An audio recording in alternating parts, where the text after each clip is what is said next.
Good morning, Tehmeena Khan is here. In this video, I will explain to you the concept of a challenging question, and it is from the topic friction, which is a syllabus of A-level mathematics M1. So before I begin, you can see on the top my blog address, tkmaths.blogspot.com. You can find the link of all my videos over here. So let's see the question. This question will help you to understand the topic also. It has 2-3 aspects which helps you to understand different concepts. Okay, so the question is, I'm just explaining you here rather than you read it. There are two masses, A and B. Mass A is not, particle A has mass M, which is not given to you, so we are using m kg, right? And particle B has mass 2.52 kg. And this is on inclined plane, which is making an angle alpha, and the ratio of sine alpha is given to you in the question.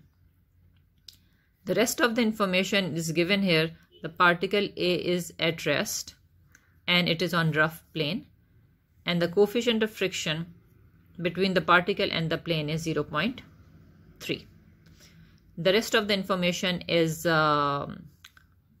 basically what we just assume when we are using mathematical model, that string is taut, it is inextensible, pulley is frictionless, so that we can make our calculation simple. At times these are asked from you, what are you assuming, what are your assumption in this? So you can mention it, that a string is inextensible, pulley is frictionless, in these type of question. Okay, so now the first part of the question is saying, find the or show the greatest value of M, mean the mass of A is 7 kg if it is at rest. Now we know from common sense, if we keep increasing the mass here, there will be a time when it will start moving down. And if we keep reducing the mass A, there will be a time when it will start moving up. So first part of the question is asking two things. Number one, you have to show that the maximum mass when it is at rest is 7 kg, and then you have to find the extreme limits of mass when the system will not be in equilibrium. So you have to find the limit of the weight very little when it is about to move up, and heavy is definitely will be this one, 7, because after 7 it will start moving according to the given piece of information. So let's just start solving first part of the question, then we will see second part of the question. So I have put down all the information once again in the diagram, and I would suggest either question is asking you or not, but if you label forces and do things like this, it is always easy to understand. Visualizing mathematics helps you to understand or to apply the concept easily. Anyway, so the weight of A is acting downward, vertically downward. So it is m kg, so it will become 10 m Newton. So the force acting downward here is 10 m Newton. At B, it is 25.2 because the mass was 2.52 kg. Multiply by 10, 25.2. According to CAIE, we take the gravity 10 rather than 9.8. So that's why it is 25.2. Now this acting upward, because this string here is trying to pull this mass up, so tension is acting upward. Similarly is the case here, the string is trying to pull it up, so it is acting upward. Now, so first part of the question I'm just rewriting here again, because in the question it was written very small. Show the highest value of M for which A remains at rest is 7, and find the values of M for which the system will not be in equilibrium. I have just shown you or explain it to you that what is the minimum and what is the maximum value of mass. Now T is 25.2 when it is at equilibrium, right? This piece of information I have gotten from here, and the tension in this string is same because it is the same string passing over the pulley. So in the questions where the string is same, the tension remains same throughout. So that's why I'm using the same symbol here. There are connected particle question when there is not between them, when there is another particle attached between the string, then two part of the strings have different tension, but not in this case. It is passing over the same pulley, so that's why I will use the same tension and using the same symbol. Okay, So T is equals to 25.2. It is in equilibrium right now. Now we know that friction acts in the direction opposite to the motion. Why I have drawn this direction here? Because the question was saying the mass, the greatest value of mass is 7. And we know when it is greatest, it is about to slip down. Yes or no? It is about to move down. So if it is about to move down, the frictional force will act in the opposite direction. How did I resolve this? In the ramp question, we always resolve the force, the weight which is acting vertically downward, perpendicular and parallel to the plane. So if this is my plane, this is perpendicular to the plane and this is parallel to the plane. So I am resolving this force into perpendicular and parallel force. Now how did I write it here? If you do not understand this, let me explain to you separately here. See here. Number one thing, we know that this is alpha. How? Let's see. This is alpha. It is coming vertically down, so it will make 90 degree here. So this angle in this triangle will be 90 minus alpha. Agreed? This angle will be 90 minus alpha. Now since this line is perpendicular to the plane, this whole angle is 90. So from 90, if I minus this to get this, what it will be? 90 minus alpha. 90 cancel out, you are left with alpha. So that's why whenever you are resolving this weight perpendicular and parallel to the plane, these two angles will be equal. And I've explained to you here, so you can remember this. Now how do you calculate this and this vector? You have resolved this perpendicular and parallel. So what is this and what is this? The value. So let me call it x and let me call it y. See here. If I take cos alpha is equals to adjacent over hypotenuse. My adjacent is x and my hypotenuse is 10m. So cos alpha is equals to x over 10m. So x is equals to cross multiply 10m cos alpha. So that's why I always write here, and you always see whenever it is adjacent, it is written whatever the force is here, this times cos of this angle. So that's why in the diagram I have written here 10m cos alpha for this direction of the force. Okay. Now here I have written 10m sin alpha. See why? Again look at this diagram. Let me call it y. Okay. Now if you see, it will sin alpha is equals to y over 10m. Right? Sine is opposite over hypotenuse. So sin alpha is y over 10m. So y is equals to 10m sin alpha. And this is how I have gotten these two values. Fine, I hope you understood this. So we will see the application of it now. Okay. Now, second thing, another very important which you must know. What is this R? R is the normal reaction between the particle and the plane. And there is no movement in this direction. So this normal reaction is equals to this force. What is this? 10m cos alpha. So in place of R, I will use 10m cos alpha, and I hope you will not get confused then. Okay. So let's see here.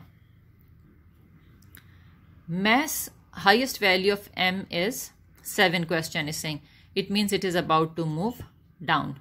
Now if it is about to move down, it means according to Newton's second law of motion, there is no acceleration right now, and upward force and downward force are balancing each other.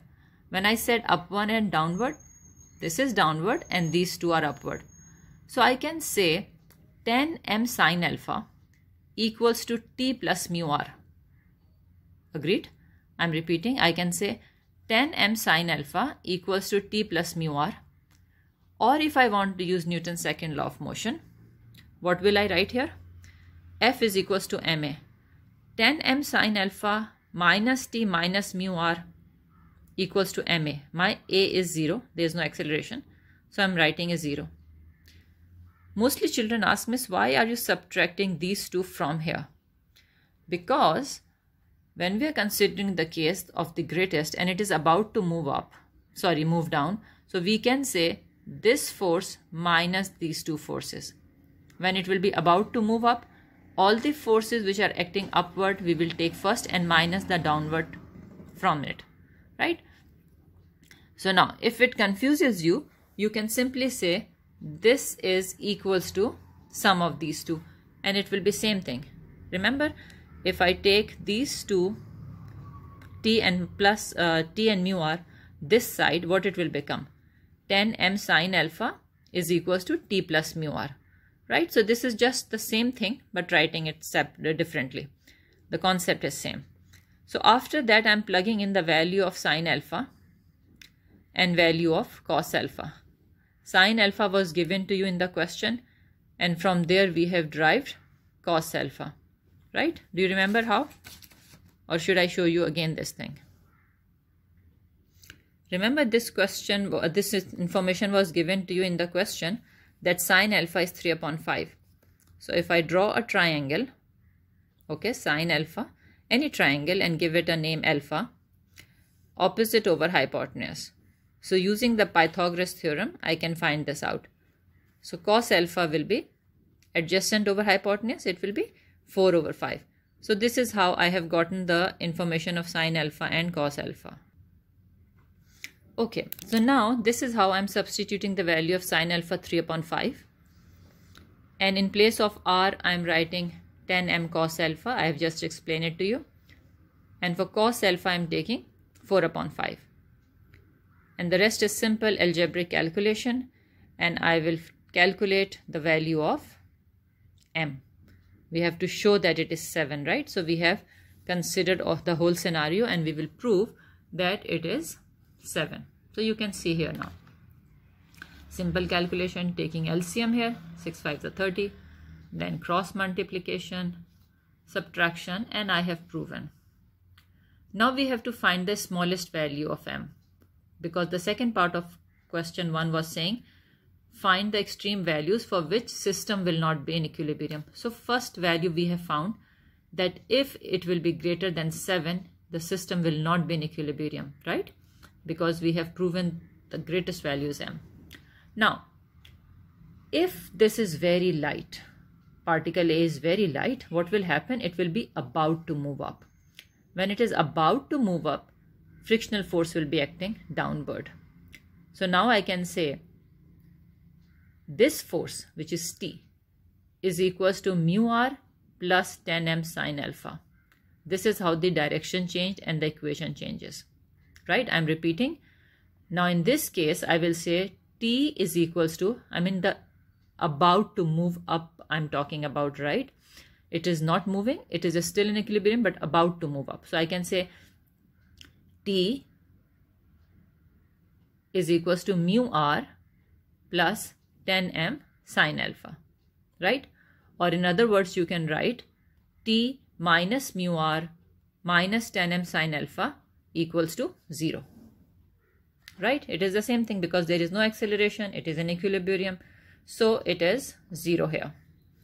So if you are confused, you do not need to write like this. You can just write T is equals to mu r plus 10m sine alpha and solve the equation. Same thing. And now I will calculate the value of m.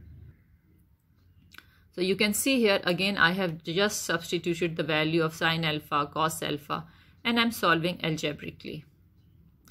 So taking LCM, then simple addition, division, and I got m3.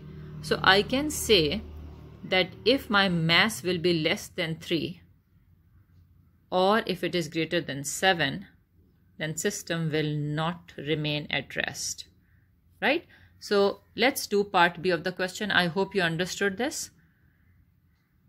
So part B of the question was saying that mass is 8 of particle A and what time it will take to move or cover a distance of 2 meters on the plane. Now 8 is greater than 7. So we understand from part 1 that in this scenario, the particle A is moving down, right? That was the greatest weight. So now if it is moving down, my mu r will be acting upward. So I'm just drawing the diagram here to explain it to you. Okay, now movement is happening. So to find out the time, I need to use SWOT equation. You know what are SWOT equation? Constant acceleration formulas. SUVAT, SWOT equations. So I will try to find out, first of all, what is the acceleration with which it is moving down. So I will make equations. What equations do you think I can make here? One equation I will make with respect to particle B. Other equation I will make with respect to particle A. When it is moving, and it is moving down because of mass 8. So now this force is bigger than this force, right? That's why it is moving up. If they are equal, they should remain at rest. So applying Newton's second law of motion here, I can say T minus 25.2 is equals to ma. So see here. For particle B, T minus 25.2, because the B particle is going up, so T is bigger than weight, is equals to 2.52a. So I will get make T a subject from here. And then from particle A point of view, if you see, let me show you the diagram here again. So this force is acting downward, T is upward and mu r is upward. So now when I will apply Newton's second law of motion, I will say this force minus this is equals to ma, because now it is moving down. So this is what I have written here, 10m sine alpha minus T minus mu r is equals to 8a. And this value of T I will plug in here, right? And then I will simply solve it to get the value of A. So now if you see here, I have plugged in the value of sine alpha, T, mu is 0.3 given to in the question, and R is 10m cos alpha, mass is 8. So wherever I have m, I will write 8. And after that, I am simplifying it, right? And I will get the value of acceleration, which is what? 0.3422. So you can calculate yourself also. So this is the value of acceleration you have gotten. Now you have to find out the time the particle will take to cover or to move 10 meters down. Now to find the time, I have initial velocity 0, I have distance 2, I have acceleration 0.3422. I am using this SWOT equation, S is equals to ut plus half at square. So I am plugging in all these values in it. So you can see here, u0, so 0 multiplied by t is 0, distance is 2, acceleration is 0.342, and then simple calculation. So I got the time 3.42 seconds in 3 significant figure. So I hope you found this question interesting. Thank you very much for watching the video. If you learn it, please press like and subscribe button, give your positive, constructive comments, and share this video with your friends. Thank you very much. Take care. Allah Hafiz.